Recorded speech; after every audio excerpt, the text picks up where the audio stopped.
First speaker is from Breathe Clean Air, and it's from Stephen Farah Amadon, and he'll have 3 minutes, and then we'll be indicating the woman over here. She can wave at you.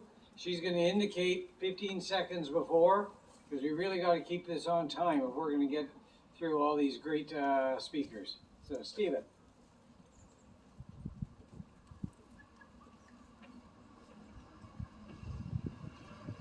I've got a lot to say, but I don't have a lot of time, so I'll apologize. I'll probably go kind of quick. So I'm with Breathe Clean Air, Comox Valley, and we've been involved for about 6 years here. Our concern is that air quality here is affected, and that we've determined that we were formed as a citizens group to deal with this as best we could. And we've been effective in many ways, we think. We've been appreciative that the councils have brought in legislation, have brought in increased bylaw protections so that new homes cannot have wood stoves. We think that's a move in the right direction. The problem is the wood smoke and the PM 2.5 and the wood smoke. It has high toxicity levels that are much more, 30 times greater than cigarettes. So this is a serious issue.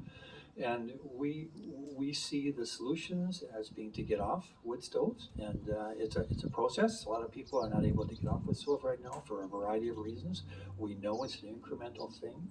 We would like to see more rebates for people to make changes, and we have had support from our current local government and the CVRD and the province.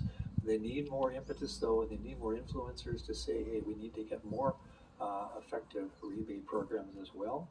There is an urban and rural divide. We have never, our group has never said there should be a banning of wood stoves. Now, right now the industry has a lot of commercials which they include the claim about that it's all about banning wood stoves, and they include the claim that if we have EPA certified stoves, things will be great.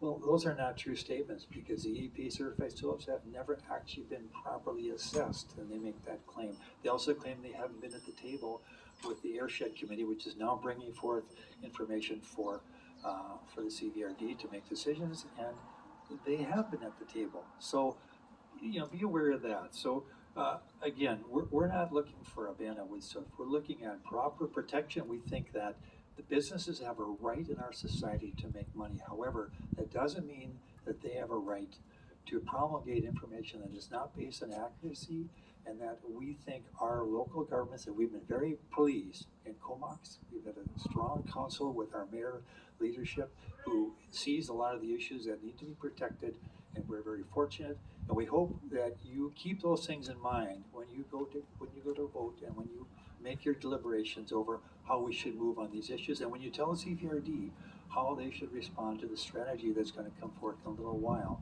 because these are all important issues that we have. We have a mobile monitoring chart over there, a map which shows the mobile monitoring results in the whole area, so if you take a look, take one of our posters as well, which give you information about this. Thank you very much. Thank you very much, Steve. Questions? So yes. Is there any question? We have 1 minute for questions. You can, if you don't have a question right now, you certainly can go talk to Steve after. Thank you, Steve, please do that. for the work you guys are doing. Thank you. Thank you. Thank you. Thank you very much, Steve. Okay. The next speaker is from Comox Valley Nature, Karen Cummins. Karen.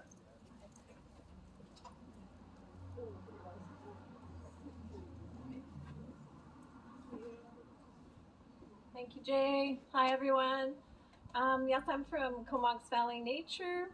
Comox Valley Nature is affiliated with BC Nature, the provincial body, nature body, and Comox Valley Nature was founded in 1966.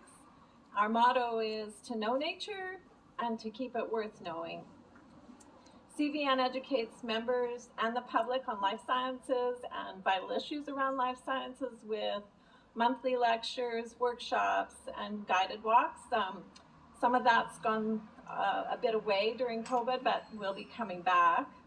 We hold an annual Tree of the Year contest to identify and highlight individual trees of significant interest, importance, or beauty in the Comox Valley. And that event is happening right now.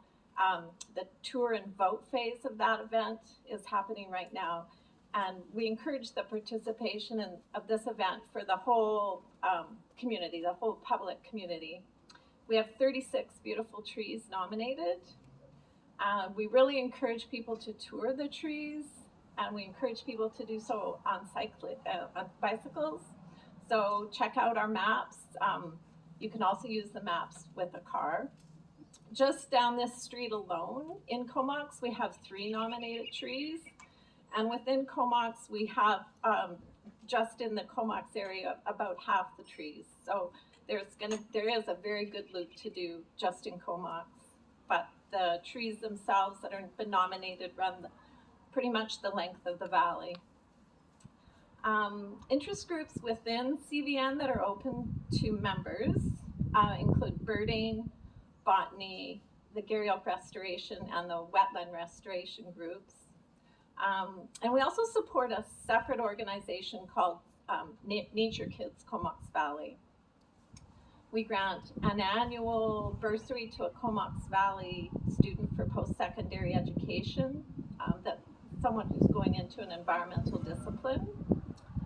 And we also attend events like these to teach about invasive species and other topics.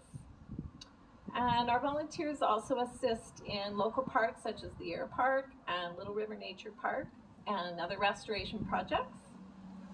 And the latest project we have proposed is the Vanier Forest Gary Oaks Restoration and Stewardship Pilot Project, which is an initiative we have proposed to the City of Courtenay to protect and promote an endangered and quite rare example of wetland Gary Oak ecosystem, and that's in the Courtenay Vanier Nature Park.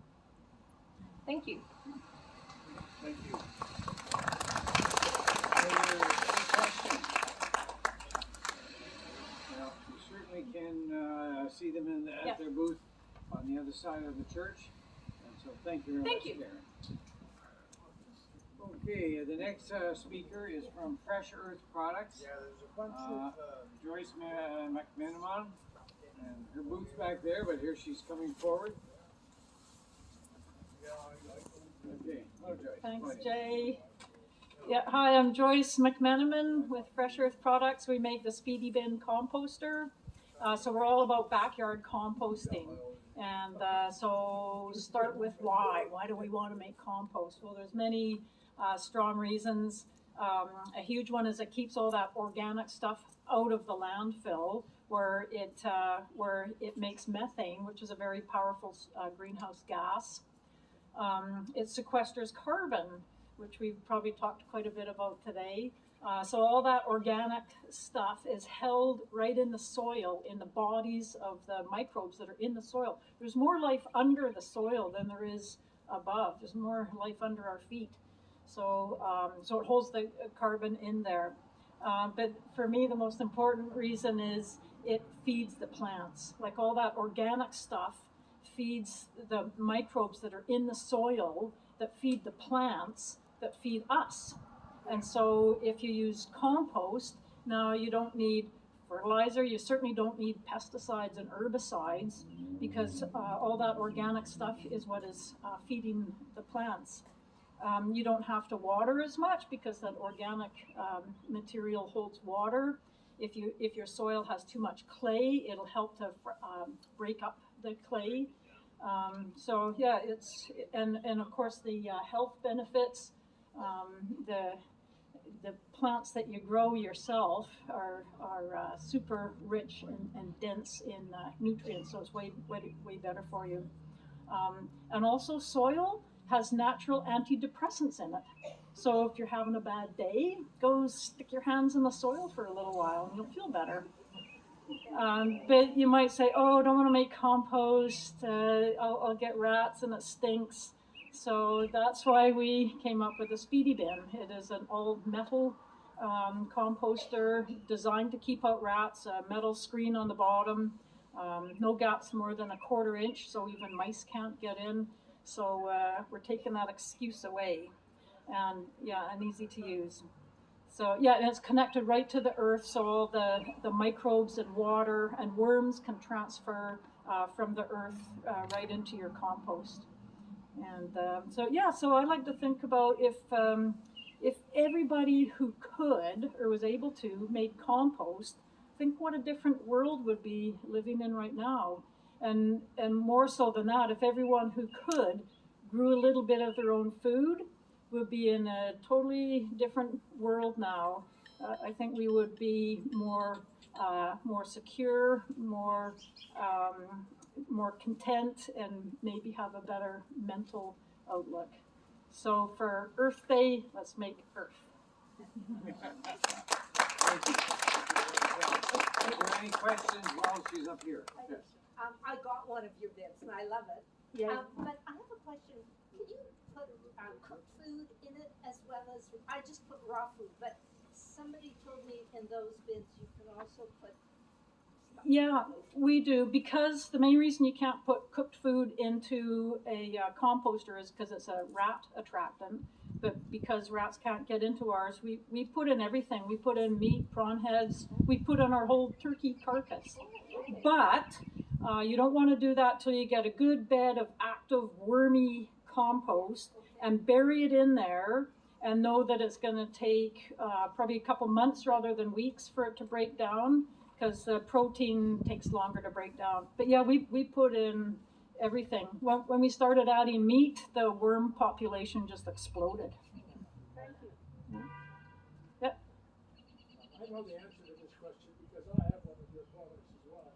And I had tried various ways of making compost, and I made a little compost, but I also made an awful lot of rats. The rats really like to go after the worms. The rats eat the worms. But we bought yours, and it's worked beautifully. One thing that people ask is, does compost smell? Well, I know it doesn't. What do you say? Yeah, there's tricks to, well, not tricks. What we do is we'll dig a little hole, put in all the stinkies out of the kitchen, cover it over, add a couple handfuls of leaves, maybe put in a scoop of just soil out of the garden, and it never smells. Like I can put my face right in there, breathe deep, and it smells earthy. Okay, thank you very much, Mina. Please get your other questions over there. You have to move on. So thank you very much, Joyce. The next speaker is from Green Mountain Bees. And it was Monica, but now it's Serena. I'm substitute. Yeah. Okay, well, thank you very much. Monica isn't well today, so she sent a good substitute. Thank you. Thank you. Yes. So, I'm gonna read from the back of Monica's book. Did you know that there is a wild animal that lives right in your backyard and is so gentle it will sit on your finger? Did you know this animal has been keeping plants going from one year to the next since before people even existed? Did you know that it needs your help? From you. The mason bee is one of thousands of native pollinators that the circle of life depends upon.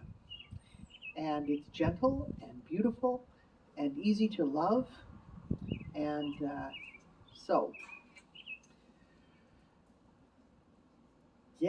there's this army of invisible, almost invisible critters that, often invisible to us, that keep life going. And if that's not a good example of the love of God, I don't know what is. I think it's very illustrative. So we mostly we give away information. We answer questions. We love to talk, almost to excess. But I have a limit here. And we sell observatory houses, which are a lovely way to promote a relationship with mason bees in particular, and children or families. And we sell. 3 years ago, Monica put 20 years of experience into and knowledge and research into this lovely book, which is Sunshine and Pollen, and it's written especially to appeal across generations. It's a wonderful read aloud book with beautiful illustrations that I think help people to fall in love with something in their backyard.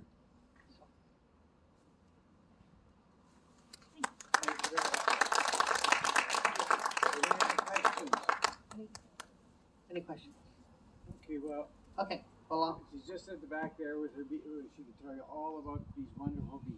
Thank you Yeah. very much. and we're at farmers markets until Mother's Day. So, Thank you. Okay, the next person is from Merville Water Guardians, and Bruce Gibbons, please. Let us know.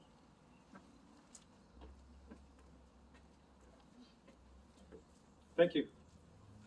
Thanks everybody for being here today. It's really nice to see you all out. I'm here today to talk about our water.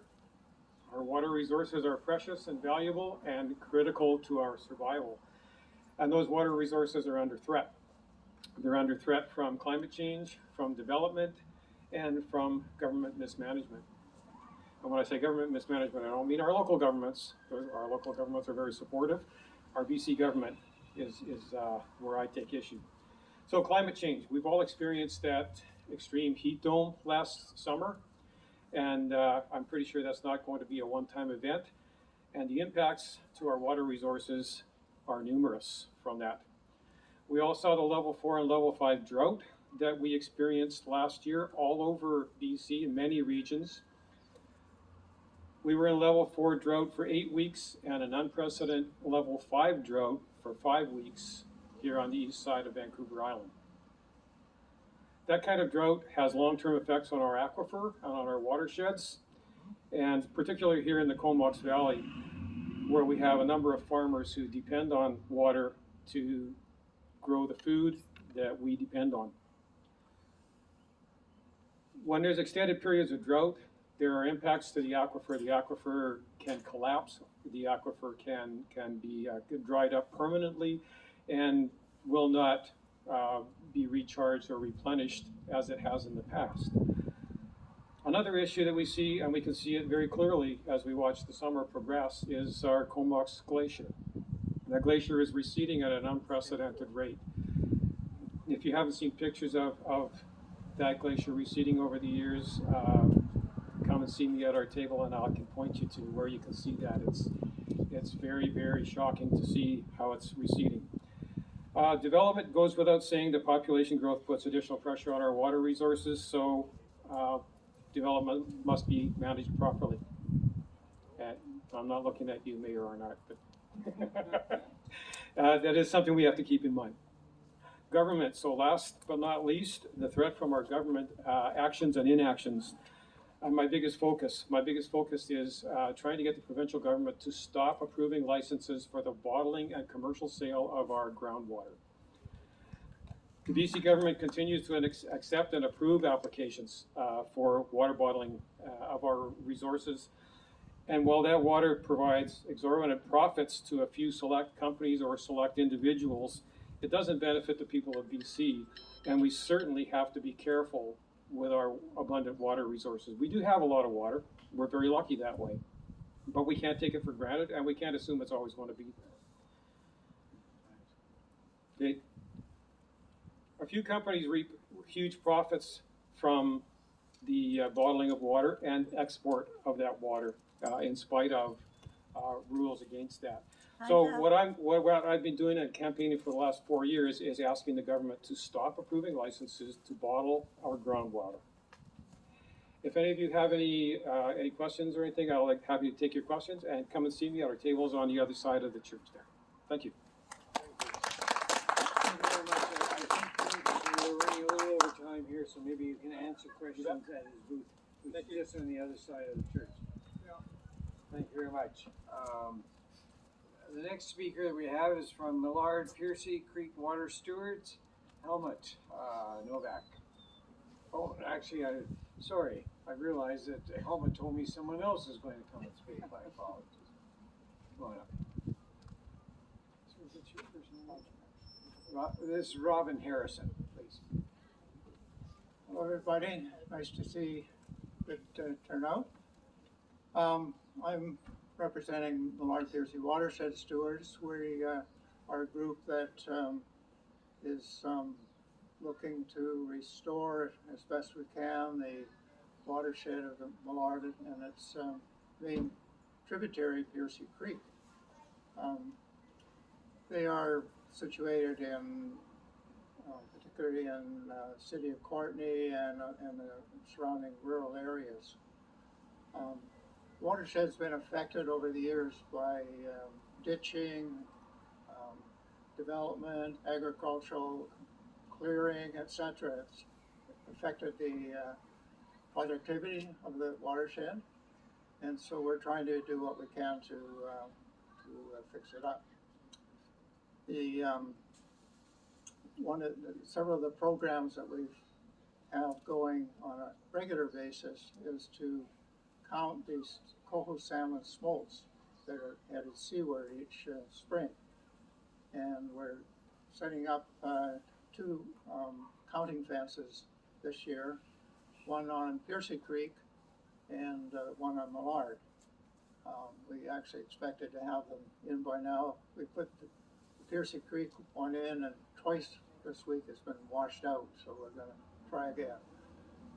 The rain that we've had recently has been a bit of a problem. Another program is the counting of adult Coho salmon and chum salmon when they return in the fall. And we have crews that go out on a regular basis for over a 2-month period to get an idea of the counts. So it gives us an indication of the production that we're getting out of the streams. Another program is water quality, and we go to 12 different sites within the watershed and measure things such as pH, the acidity of the water, turbidity, oxygen levels, and a couple of other parameters. So this is done in the spring and in the dry period in August, and then when the rains start again in the fall, we go out again. We also get referrals from the city of Courtenay mainly, and sometimes from the regional district, on developments that are being proposed. And so we have an opportunity to comment on them and make suggestions to avoid some of the problems that you might run into.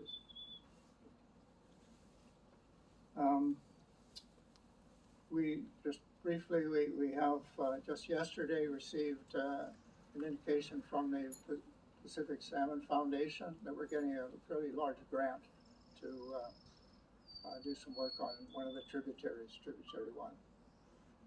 So I guess I'm out of time here, so we'll stop. So I'll take any questions, maybe either now or better back at the booth. I think we should take them back at the booth. We need to try and keep this on time. So thank you very much, Robin.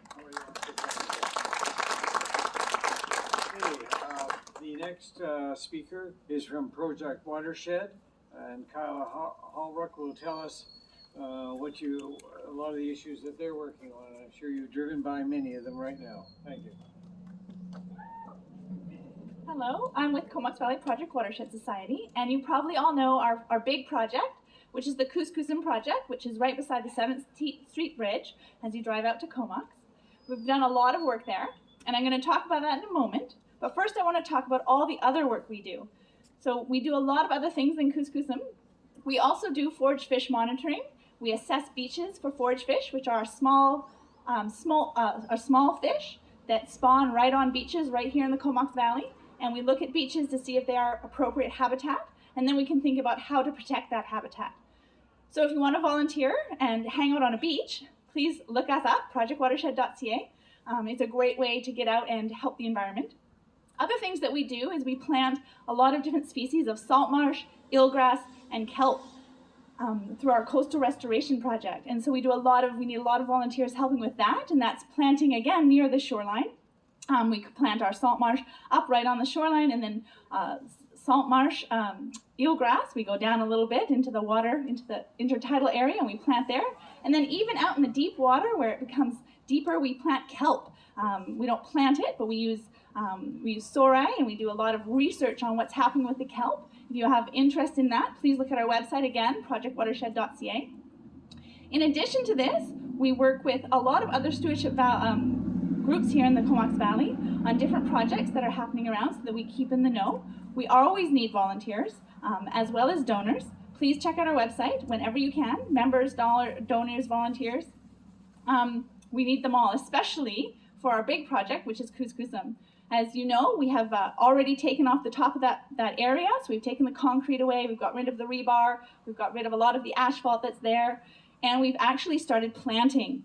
If you were able to look when you're driving by, it's not recommended, but if you're parked on the bridge, when's the best time to see it is when you're parked at a red light on the bridge and you look over, you can maybe catch a sight of the planting that happened there. So it's a small planting, but it's the first step, and we planted a lot of native trees and shrubs there. We will be doing a lot more planting in the fall. So if you want to be involved in planting at the Couscousum site, look out for our postings in the fall. We also have, throughout the summer, we'll be very busy on that site. A lot of trucks will be leaving the site. We'll be digging a lot of that dirt up because the idea is to return it to natural streamside elevations. So it's going to slope down back to the riverway. And then when that's done, then we can do that more planting in the fall. And the idea is that eventually we'll take the wall away, but it will be the last part of the project because it holds all of that material on the site so that it doesn't get into the river and do nasty things like suffocate fish. So if you're interested and want to get involved, please look at our website. Our next big event that we have is the Paintings by Numbers event, where we will be auctioning, we have a raffle. Everyone buys a ticket for $500, and you get a chance to get, everyone who gets a $500 ticket will get a piece of art by Ken Kirkby or Nana Cook. That is, again, if you want to come talk about it, it's at our booth is just right back there with a big sign. Caitlin and I will be happy to answer your questions. Thank you very much. Thank you very much.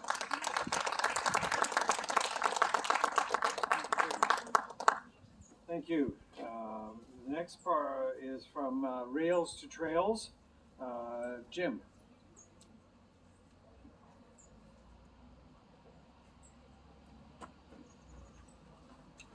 Hi, my name is Jim Smiley. I'm here today representing Friends of Rails to Trails Vancouver Island. We are a nonprofit society, and we were set up to help bring about the conversion of the rail right-of-way, specifically the ENN corridor, to non-motorized, multi-use active transportation trails. We hope one day to see the corridor as a world-class tourist destination, not unlike the Kettle Valley Trail and others like that. The train was discontinued here 11 years ago due to the deterioration of the tracks and the infrastructure, and it's just been sitting and continuing to rot away ever since. It's a complex issue. It involves multiple levels of government and many First Nations. Our support for conversion to active transportation has been growing steadily and has really been picking up momentum in the last 6 to 8 months, I'd say. Much of that is due to a court decision that was made not long ago that sets a deadline for the owners of the trail to come up with a viable business case and the money to do it by March of next year, I think. The likelihood of those two things happening are almost zero. There hasn't been a viable business case for decades, and the ridership projections are not much better than what the ridership was when the train stopped running. The provincial government has already made it clear that there'll be no funding for a railroad rebuild without a viable business case. So the owners don't actually have any money of their own, so it's highly unlikely to happen. Other levels of government are now beginning to realize that the railroad is not likely to return, and they're starting to take action of their own. A couple of regional districts have already reallocated the reserve funds they had set aside for a railway rebuild. Our own CVRD has now made a motion to have their representative on the ownership board of the corridor make a motion to have their mandate amended in order to consider other options on the rail bed besides rail. First Nations, of course, are very interested in what's going on. Their main interest is in the return of the lands taken from them when the original grant was made to Dunsmuir back in the 1800s. And of course, this includes the corridor. And especially important are those few bands whose, I'm getting a timeout signal. Does that mean I'm running long? 15 seconds. Okay, where it crosses reserves, existing reserves, they're likely to get the chance to get that land back next March. We've got tons of information. It's a complex issue. You can check our website, FORT-VI. You'll find lots there, and come over and see us at our booth. Thanks. Thank you very much. That's great, Jim. The next group we'll be presenting here is Save Our Forest Team, Comox Valley, and Jen Groundwater will be letting you know what they're active in. Thank you, Jay. Hi, everybody. I'm very in favor of protecting groundwater because of my last name. It's interesting that the more I learn about watersheds and stuff, groundwater just keeps coming up over and over.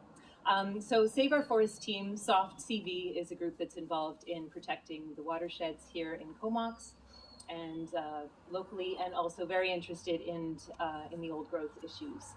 And we are a grassroots group. We're not an official society or anything, but we do various activities like sine waves. If you've ever driven across the 17th Street Bridge, usually we have a group of people there a couple times a week waving signs reminding people that the old growth issue has not gone away, despite what the provincial government would like you to think. It has not been solved. We encourage everybody to get involved by speaking up, speaking to your political, to our MLA, and sending messages to Katrina Conroy as well, asking just to remind them that people are paying attention to the issue. Locally, we've been working, we just presented to council this week about trying to protect the urban forest canopy here in Comox and managing the patches of forest that we have left better in terms of future development, and we think that's going to be a top of mind issue for the next little while, since everybody knows we are dealing with a lot of development issues, but we all love trees in our group and would like to protect them. If anybody's, our tent is over this way. We have a lot of information. We have a couple petitions you can sign that will be getting sent to the provincial representatives. And if you're interested in receiving our weekly-ish newsletter, please come along and sign up for that, and that we can add you to the list and keep you apprised of what we're doing. Thank you. Thank you very much. Jen, you're right on time. Okay, thank you very much. The final presenter is from World Community, and so I guess they're coming. They're the farthest away, and while they're still here.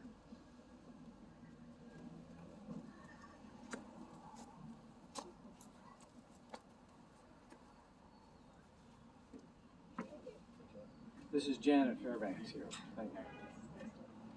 Thank you. Yes, I'm with the World Community Development Education Society, shorten it to World Community. We've been showing social justice and environmental justice documentaries for 31 years now. And after the first couple of years, we decided we wanted to do something a little more concrete. So we made a connection in Nicaragua and we brought in the first fairly traded coffee into the Comox Valley in 1996. And we're still selling that coffee, and we also bring in tea from Assam. So in terms of how does this relate to the issues of Earth Day, the farmers in Nicaragua who grow the coffee started growing organically because they were concerned about their own health in terms of using pesticides. And so they transitioned to being organic before we actually connected with them. We've been actually connected with 3 or 4 different groups around Nicaragua. So they're cooperatives, and we pay them, above the market price. So it's good for them, good for the earth, good for the birds, because it's shade-grown coffee, which means that the birds have habitat to live in, and then they can take care of the bugs, and no need for pesticides there. So we have a booth back there. We also have just a little bit of fair trade chocolate. It's just milk chocolate, but I had some the other day, and it's still okay, even though it's really outdated. With COVID, we just had no place to sell it, so we stopped ordering the chocolate. But we're still carrying on. We've moved to a lot of films online. We've had a few smallish kind of events up at North Island College in the spring, but the weather's good. People are in their gardens, so we'll take a bit of a break and continue to preview films getting ready for the fall. And we're always happy to have more help. We're aging out. We're getting to be an older and a smaller group of people. If you're interested in getting involved in world community, come talk to us at the back table. Thank you. I should just say, for some of you may not have had a chance to go to the march. There were about 150 people. The young people were fantastically well organized. A whole string of politicians, and the youth asked them very tough questions, and the answers were very thought-provoking, or very thoughtful, and it was a very good event. I think it will have long-lasting impacts. Thank you, Janet. Good to be updated on the other events today on Earth Day. Our mayor here in town, Russ Arnott, came and graced us with his present. I appreciate that. So maybe he will give a couple minutes of his ideas, and then maybe you can ask some questions. Thank you. Being a politician, I need way more than 3 minutes, but I just wanted to come today. I got the invitation from Sulin a while ago, and unfortunately, I just got the invitation to the Comox Youth program that was happening in Courtenay today, so I wanted to do the Comox one, so I've been here all day, since 2 o'clock. A lot of things are happening in Comox. I guess, I've got a whole list of different sustainable things that we've been doing, and I brought some copies so I can hand them out to you afterwards, so I'll keep that to a minimum. But yes, development, that is happening in Comox. It's happening all across Canada, across the world. I moved here 26 years ago. I transferred down with the Canadian Coast Guard, and I would have been happy 26 years ago to close the gate behind me and keep it at that small town that it was then. I dare say if I would have done that, there'd probably be only half of the people here. So we're all coming here.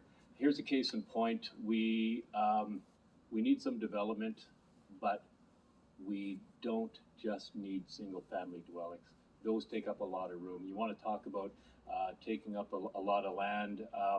That's not the way to go. It really impacts our infrastructure. We have a daycare that the town of Comox has been instrumental in putting together. That's going to be at the new condo building at Quality Foods, 695 Aspen. Daycare is going to be coming in there. We're having a hard time finding trained professionals to work in there. If we continue to build single-family dwellings, which is what a lot of people are saying because they're afraid of multi-use dwellings in their areas, we're not going to have housing for those people in the service industry to live in. So we have a real challenge. And I say that I moved here 26 years ago because I've raised my family here. I have a 36-year-old daughter, a 31-year-old son who rent. They can't find, they're not going to be able to buy. They're going to have to wait till I age out and they get my house. So it's something that impacts us all. So when we make decisions at the council table, they're not done lightly. There's a lot of variables that come into play when we try to do what's best for the community. Sometimes we miss the mark. Sometimes people are angry, but we're never going to make everybody happy. But I think I can say that I am not a fan of the big apartment blocks that we see at Quality Foods. We needed those. They're going to serve a purpose. But if we're talking about apartment blocks along Pritchard, if we're talking about them in the the northeast or in the Hector Road area, I think we really have to reevaluate that. And just so you know, that development has not come to us yet. That's in the pre-consultation stage. So we have a lot of, you have a lot of say in what's going to happen in some of these developments. So we're challenged with the decisions that we make forward because they're going to impact us forever. They're going to impact me as a resident, my grandkids that are here too. So trust us, come to us like Jen and her groups did on Wednesday, and put the screws to us. You know, make us answer those tough questions because that's what we're there for. And we want this community to evolve as nice as you do, because I'm not going anywhere, and I want it to be nice when I retire next year. So I'm not a golfer, but I do have a sailboat, so I want to enjoy the place. So thank you very much for the opportunity. I will be milling around for a while. I have some of the stuff about the Northeast Comox area, about the stormwater management plan that we put together there, my business card, and please get a hold of me anytime. So. Well, let's just see if anyone has a question right now. Does anyone? Yeah. Okay.